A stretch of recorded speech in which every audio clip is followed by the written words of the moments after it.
Have you ever wondered how bats can fly through the pitch-black night, snatching tiny insects out of the air without ever bumping into anything? It seems like magic, but it's actually one of nature's most incredible superpowers, echolocation. Tonight, we're diving deep into the world of these amazing nocturnal aviators to uncover the secrets behind their biological sonar. So, what exactly is echolocation? In simple terms, it's nature's very own sonar system. Bats produce high-frequency sounds, way above the range of human hearing, and then they listen very, very carefully. These sound waves travel out, hit objects in the environment like a tree branch, a cave wall, or a delicious moth, and then bounce back as echoes. The bat's brain then takes these returning echoes and, almost instantly, builds a detailed three-dimensional sound map of its surroundings. It's like seeing with sound. This ability is so precise that a bat can detect an object as thin as a human hair. Let's break down how this works. The core of echolocation relies on two key pieces of information hidden within the echoes: timing and pitch. First, the timing. A bat sends out a call, and its brain measures the time it takes for the echo to return. If an echo comes back quickly, the object is close. If it takes longer, the object is farther away. This is how bats gauge distance with pinpoint accuracy. It's a continuous process, with some bats emitting up to 200 calls per second, giving them a real-time, constantly updating view of their world. But distance is only half the story. Bats also need to know if their target is moving. This is where pitch comes in, thanks to something called the Doppler effect. You've probably experienced this yourself. Think about an ambulance siren. As it races toward you, the pitch sounds higher, and as it moves away, the pitch drops. Bats use this exact same principle. When a bat is flying toward a stationary insect, the returning echo will have a slightly higher frequency or pitch. If the insect is flying away from the bat, the echo's pitch will be lower. By analyzing these tiny shifts in frequency, the bat knows the direction and speed of its prey. It can tell if a moth is fluttering towards it, away from it, or just hovering in midair. Now, where do these incredible sounds come from? Most bats produce their ultrasonic calls using their larynx, or voice box, much like we do when we speak. But these aren't just simple squeaks. They are highly complex, finely tuned pulses of sound. The frequencies can range from about 20 kHz, which is just at the upper limit of what a young human can hear, all the way up to a staggering 200 kHz. To put that in perspective, the highest note on a piano is only about 4 kHz. While most bats use their voice box, some species, like certain fruit bats, have a different method. They create sharp, distinct sounds by clicking their tongues. It is a less common technique, but achieves the same goal of creating sound waves to navigate their environment. Of course, making the sound is only part of the equation. You also need the equipment to hear the echoes, and this is where bats truly shine. Their ears are masterpieces of biological engineering. You've probably noticed that many bats have large, intricate ears with complex folds and ridges. These aren't just for show. They act like satellite dishes, perfectly shaped to capture the faint returning echoes. Each fold and groove helps the bat determine the direction the sound is coming from: up, down, left, or right.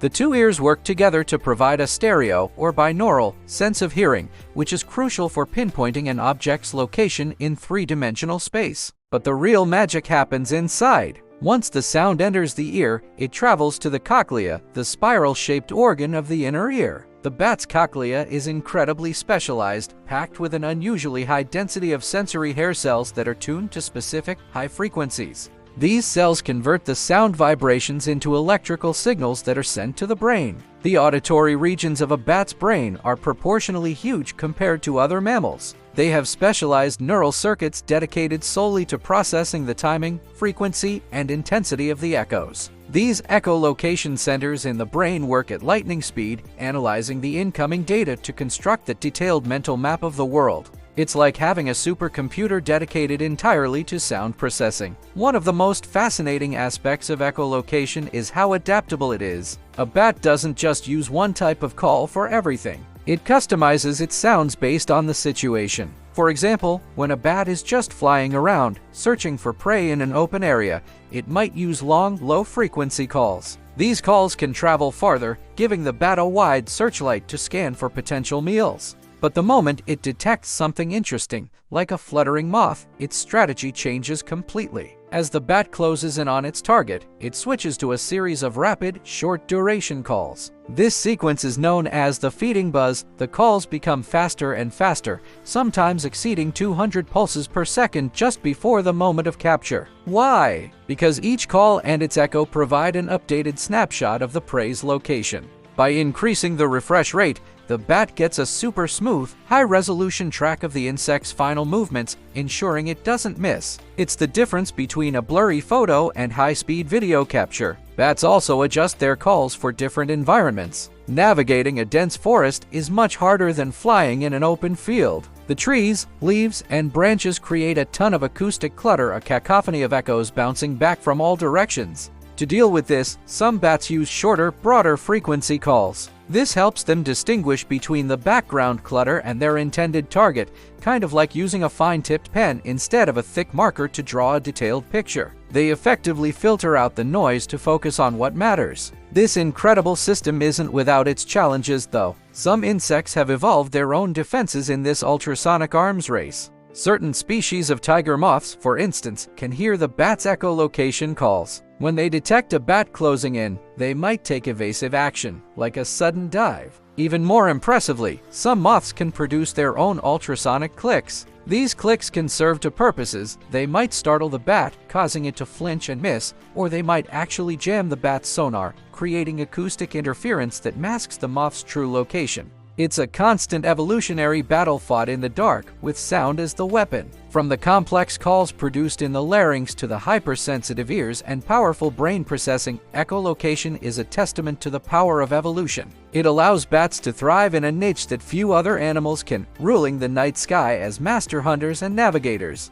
The next time you see a bat flitting across the twilight sky, remember the invisible world of sound. It's navigating a world built from echoes, a world we can only begin to imagine. It's a beautiful reminder that there's so much more to nature than meets the eye, or in this case, the ear. Thank you so much for joining me on this deep dive into the world of bat echolocation. If you found this as fascinating as I do, make sure to hit that like button and subscribe for more adventures into the wonders of the natural world. See you in the next video.